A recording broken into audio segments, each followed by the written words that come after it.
జనసేన తరపున విజయవాడ పశ్చిమ సీట్ను ఆశించి కొద్ది రోజులుగా ఆందోళన చేస్తున్న పోతిన వెంకట మహేష్ జనసేనకు గుడ్ బై చెప్పేశారు. జనసేన పార్టీకి పదవులకు పోతిన రాజీనామా చేశారు. పొత్తుల్లో భాగంగా బెజవాడ వెస్ట్ బీజేపీని కేటాయించడంతో అసంతృప్తికి గురైన పోతిన జనసేనపై ఒక రేంజ్లో ఫైర్ అయి మరి వైసీపీలో చేరారు. పీఆర్పీ పెట్టినప్పుడు కేసినేని నాని ఇదే తరహాలో చిరంజీవిని టార్గెట్ చేశారు. ఇప్పుడు టికెట్ దక్కలేదని పోతిన మహేష్ కూడా సేమ్ సీన్ రిపీట్ చేసి కేసినేని బాట పట్టడం హాట్ టాపిక్గా మారింది.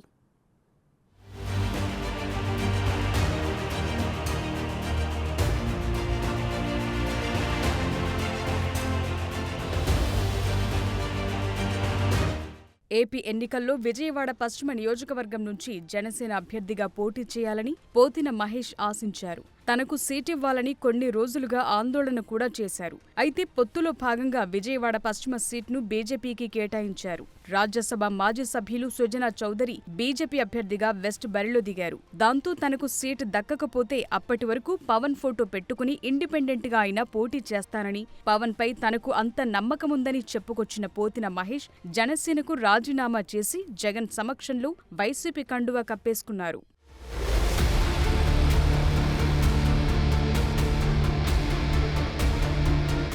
ఇప్పటికే బెజవాడ వెస్ట్ అభ్యర్థిగా వైసీపీ షేక్ ఆఫీస్ని ప్రకటించింది. ఆయన వైసీపీ ఎంపీ అభ్యర్థి కేసినేని నానితో కలిసి నియోజకవర్గంలో ప్రచారం చేసుకుంటున్నారు. టీడీపీ నుంచి వైసీపీలో చేరిన ఎంపీ కేసినేని నాని బెజవాడకు చంద్రబాబు హయాంలో అన్యాయం జరిగిందని, వైసీపీ హయాంలో అభివృద్ధి పరుగులు పెడుతోందని ప్రచారంలో చెప్తూ తనను ఆసిఫ్ని గెలిపించాలని కోరుతున్నారు.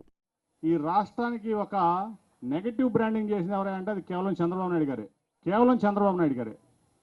పేదవాళ్ల కోసం ఇంత చేస్తా అంటే జగన్మోహన్ రెడ్డి గారు దాన్ని నెగిటివ్ ప్రోపగండా చేపించి నిధులు అందనీయకుండా రకరకాల కేసులు పెట్టి రకరకాలుగా ఆయన ఇబ్బంది పెట్టినా మరి ఆయన ఎక్కడి నుంచి ఏ రకంగా డబ్బు తీసుకొచ్చి మీ అందరికీ 2,00,000 కోట్లు ఇచ్చాడంటే నిజంగా ఆయన భగవంతుడి కంటే ఎక్కువ అని నేను భావిస్తున్నా. అమరావతి పూర్తి చేయలేదు, రుణమాఫీ చేయలేదు, డ్వాక్రా రుణాలు మాఫీ చేయలేదు, రైతు రుణమాలు మాఫీ చేయలేదు. నువ్వు చెప్పిందంతా బోగస్ కళ్ళ ముందు కనపడుతుంది. విజయవాడను పాతనగరంగా చేశాడు ఆయన. ఇప్పుడు 2 అంబేద్కర్ గారికి గౌరవం ఇచ్చారు. పాయింట్ నెంబర్ 1 ముఖ్యమంత్రి గారు దాన్ని కడతాన్నారు, విగ్రహం కట్టి చూపించారు రాష్ట్ర నడిబొడ్డులో, విజయవాడ నడిబొడ్డులో.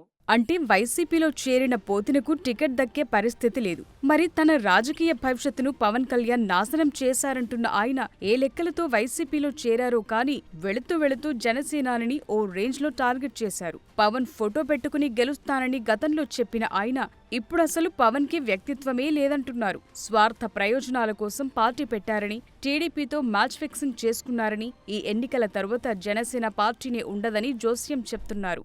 జనసేన పార్టీని విజయవాడ లాంటి రాజధాని ప్రాంతంలో బతికించాం, కానీ మీరు మమ్మల్ని చంపేశారు. జనసేన పార్టీ జెండా ఉనికి లేదు, గాజు గ్లాస్ గుర్తు లేదు. జన సైనికులకి ఆవేదనని పట్టించుకునే నాదుడే లేడు. నేడు తెలుగుదేశం పార్టీకి 144 స్థానాలతో పాటు జనసేన పార్టీలో ఉండేటువంటి 10 స్థానాలు అంటే 154 స్థానాలు మీరే పడేశారా? లేకపోతే తెలుగుదేశం పార్టీయే మనకి ఒక కుక్క బిస్కెట్ లాగా 10 స్థానాలు పడేసిందా? దానికోసం మీరేమన్నా బిస్కెట్లు తీసుకున్నారా? ఏం బిస్కెట్లు తీసుకున్నారో కూడా సమాధానం చెప్పాలి. అసలు భారతీయ జనతా పార్టీ సీట్లు అడిగింది తెలుగుదేశం పార్టీని కదా, సీట్లు సర్దుబాటు చేయాల్సింది తెలుగుదేశం పార్టీ కదా. మరి జనసేన పార్టీ ఎందుకు త్యాగం చేయాలి? దేనికి త్యాగం చేయాలి? ఆ అవసరం ఏమొచ్చింది? సమాధానం చెప్పండి. పోతిన మహేష్, కేసినేని నానిలు వైసీపీలో చేరటంతో పాత ఎపిసోడ్లు గుర్తు చేసుకుంటున్నారు బెజవాడ వాసులు. 2009లో చిరంజీవి ప్రజారాజ్యం పార్టీ పెట్టినప్పుడు అప్పటి కేసినేని ట్రావెల్స్ ఓనర్, ప్రస్తుత MP Kesineni Nani political entry ఇవ్వడానికి ఆ పార్టీలో చేరిపోయారు. విజయవాడ ఎంపీ సీట్ను ఆశించి పీఆర్పీ కండువ కప్పుకున్నారు. అయితే ఆయనకు సీట్ దక్కలేదు. దాంతో కేసినేని నాని మీడియా ముందుకొచ్చి ఒక రేంజ్లో బరస్ట్ అయ్యారు.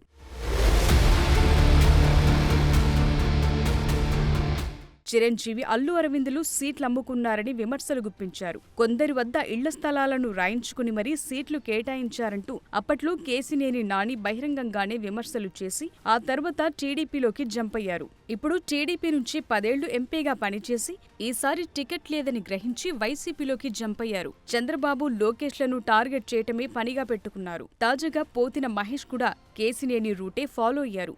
కేసినేని అన్న చిరంజీవి పార్టీని టార్గెట్ చేస్తే పోతిన తమ్ముడు పవన్ కళ్యాణ్ పై నిప్పులు చెరుగుతున్నారు. వాస్తవానికి జనసేన పార్టీ ఆవిర్భావం నుంచి ఆయన జనసేనకు పశ్చిమ ఇన్ఛార్జిగా ఉన్నారు. ఆయన బలమైన నగర సామాజిక వర్గం నేత కూడా. కూటమి ఏర్పడినా తనకు సీట్ ఖాయమంటూ పోతిన మహేష్ గట్టి నమ్మకమే పెట్టుకున్నారు. అయితే చివరకు అది బీజేపీకి కేటాయించడంతో ఆయన అడ్డం తిరిగారు. తనను నమ్మించి మోసం చేశారంటూ ఆయన మండిపడుతున్నారు. సీట్లు ఎవరెవరికి అమ్ముకున్నారో తన వద్ద ఆధారాలున్నాయని, త్వరలోనే వాటిని బయటపెడతానంటూ హెచ్చరికలు జారీ చేస్తున్నారు.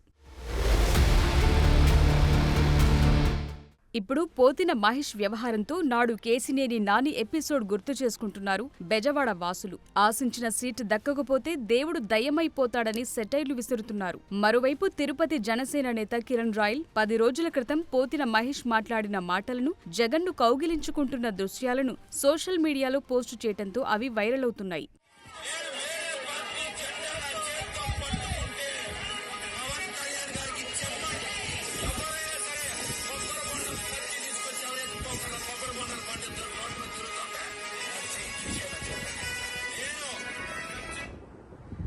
ఇప్పుడు చెప్పన్నా, ఏ చెయ్యి నరుక్కుంటాం?